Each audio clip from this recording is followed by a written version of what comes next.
तो चलिए आज हम यहाँ पे सीखेंगे कि अपना जो प्रोडक्ट मार्केट में ले जाने से पहले आपको किन किन चीज़ों का किन किन पॉइंट को आपको ध्यान में रखना होगा।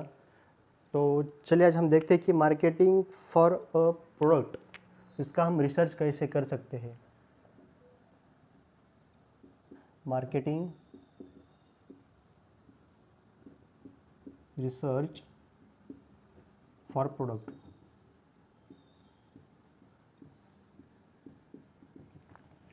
सपोज़ आपने एक प्रोडक्ट बनाया है तो उसके लिए आप अपने मार्केट का रिसर्च कैसे कर सकते हैं। तो बहुत सारे तरीके आप अपने मार्केट में रिसर्च करने के, मैं आपको कुछ ऐसे तरीके बताऊंगा कि जो आपको प्रोडक्ट को मार्केट करने में बहुत ही ज़्यादा हेल्प करेगा। तो पहले तो हमको पता होना चाहिए कि आपका जो मार्केट रिसर्च है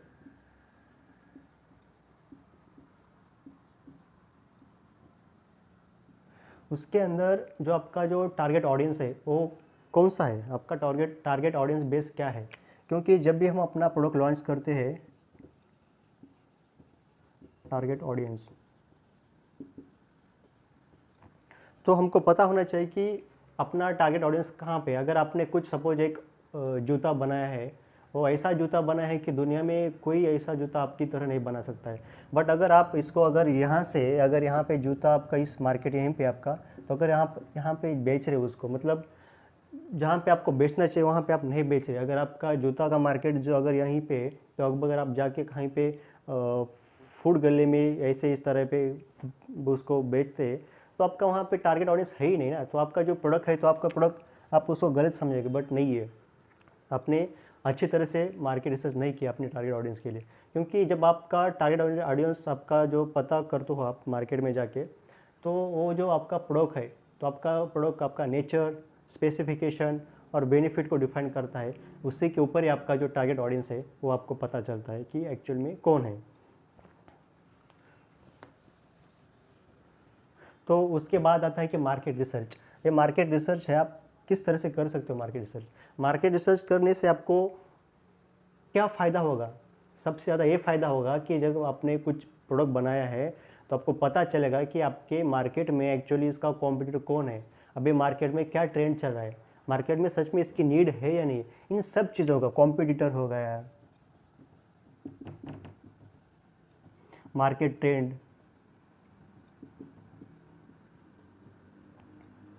और market need,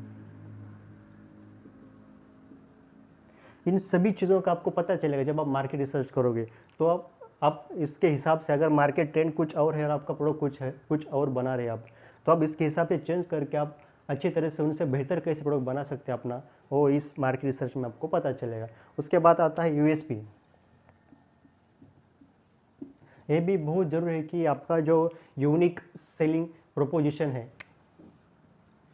unique selling proposition,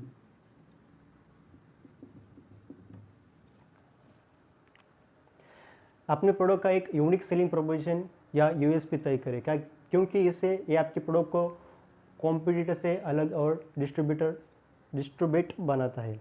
यानी कि वो आपके कॉम्पिटिटर से अलग और आपको एक डिज़ायरेबल बनाता है कि आपका प्रोडक्ट इससे कैसे बेटर है। जब आपका यूएसपी आप अपना प्रोडक्ट तय करते हो, तभी आपको अपने प्रोडक्ट की खास फीचर्स को डिफाइन करता है आपका जो यूएसपी हो। तो कुछ अपने यूएसपी को हाईलाइट करिए, जैसे आपके कुछ प्रोडक्ट के बेनिफिट हो गए या फिर मार्केट से वो अलग कैसे है। इन चीज़ों का ध्यान रखिए, आपका यूएसपी तय करें। तो उसके बाद आता है मार्केटिंग प्लान।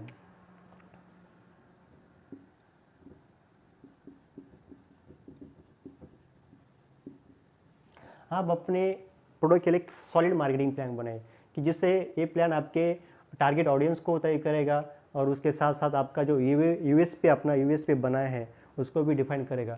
और ये जो मार्केट प्लान है वो एक रिसर्च करेगा कि आपको एक अपने सही टारगेट ऑडियंस तक पहुंचने का। तो जब आपने मार्केट प्लान में, जब कई तरीके से ऑनलाइन या ऑफलाइन दोनों का इस्तेमाल करके आप एक मार्केट प्लान तय कर सकते हैं कि अपना प्रोडक्ट तुम कहाँ पे बेच सकते हो। इसके हिसाब से आप अपना मार्केट प्लान तय कर ले, ऑफलाइन होगा या ऑनलाइन।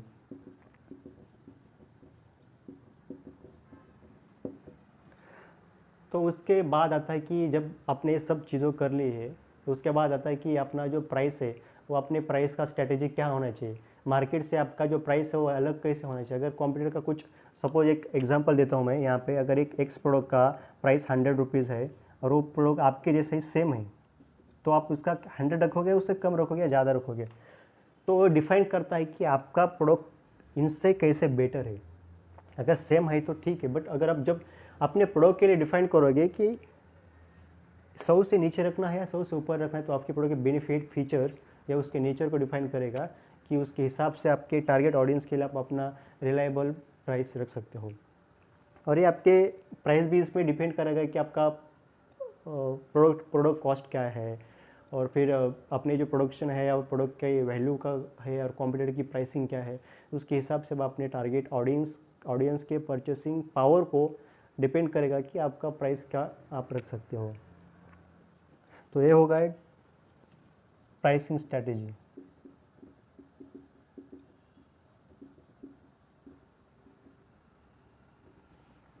तो उसके बाद आता है प्रमोशन एडवर्टाइजिंग। ये तो सबके लिए बहुत ही इम्पोर्टेंट है।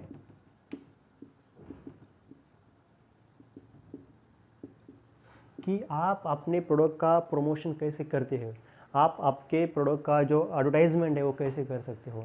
तो आप यहाँ पे बहुत सारे तरह के, आप ऑफलाइन भी उसका एडवर्टाइज कर सकते हैं, ऑनलाइन भी कर सकते हैं। ऑनलाइन में जैसा एसईओ हो गया, सर्च इंजन ऑप्टिमाइजेशन हो गया, सोशल मीडिया हो गए, एसईओ, सोशल मीडिया, या फिर इन्फ्लुएंस, आप किसी का भी इस्तेमाल करके बना सकते हैं। अगर आपको ट्रेडिशनल वे में चाहिए, जैसे कि ओल्ड डेज में टीवी या फिर रेडियो, न्यूज़पेपर ऐड, ये सब अपने प्रमोशन और एडवर्टाइजिंग के लिए जो प्लेटफॉर्म है आप यहाँ पे यूज़ कर सकते हो। उसके साथ साथ आप जो आपका प्रोडक्ट का डिस्ट्रीब्यूशन चैनल है वो आप कैसे तय करोगे, आपका डिस्ट्रीब्यूशन चैनल आप कैसे स्ट्रांग बना सकते हैं।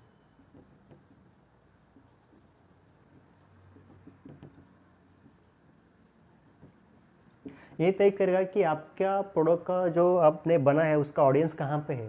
वो ऑडियंस रिटेल में है या फिर ई कॉमर्स में है या फिर वो डायरेक्ट सेल्समैन की तो means B2B, business to business है। उसके हिसाब से आपका तय करेगा कि डिस्ट्रीब्यूशन चैनल कैसे होना चाहिए। उसके बाद आता है कि आपका जो कस्टमर सर्विस है, ये तो बहुत इम्पोर्टेंट पॉइंट है। कस्टमर सर्विस, कुछ लोग क्या करते हैं कि जब भी आप सपोज आपने एक प्रोडक्ट बेच दिया किसी कस्टमर को, तो उसके बाद वो कस्टमर का और आपसे कुछ लेना देना नहीं करते हो। जब आप ऐसा करोगे तो आपका जो कस्टमर है जिसने आपका प्रोडक्ट लिया, अच्छा अगर प्रोडक्ट होगा आपका तो लेगा, बट अगर आपका जो सर्विस अगर आप उसको ख़राब देते हो तो डेफिनेटली वो अगले बार आपका जो प्रोडक्ट है वो परचेस ही नहीं करेगा। तो जब भी आप एक कस्टमर के बीच रिलेशनशिप बनाते हो, जब भी आप एक कस्टमर के बीच जो एक सर्विस देते हो तो एक अच्छी तरह से देना, ताकि जो कस्टमर को जब आप अच्छी सर्विस देते हो तो कस्टमर आपका एक रिपीट कस्टमर बन जाता है, और उसी के साथ साथ वो अपना प्रोडक्ट खरीदता है और दूसरों को बोलता है कि it is a better product than other, क्योंकि उसको अपना जो दिया हुआ सर्विस है उसको पसंद आता है और उसका आपका प्रोडक्ट भी पसंद आता है। तो कभी भी ध्यान देना कि जब आप प्रोडक्ट बेचते हो तो कस्टमर सर्विस बहुत अच्छी तरीके से देना। तो ये जो कुछ पॉइंट है जो मैंने बताया कि आपका जो प्रोडक्ट मार्केट रिसर्च है, कि जब आप मार्केट करोगे तो इन चीज़ों का ध्यान रखिए मार्केट करना, और इसके हिसाब से आपका प्लान बनना कि आपका प्रोडक्ट सही टारगेट ऑडियंस तक जा रहा है या नहीं जा रहा है। तो मिलते हैं अगले वीडियो में, तब तक धन्यवाद।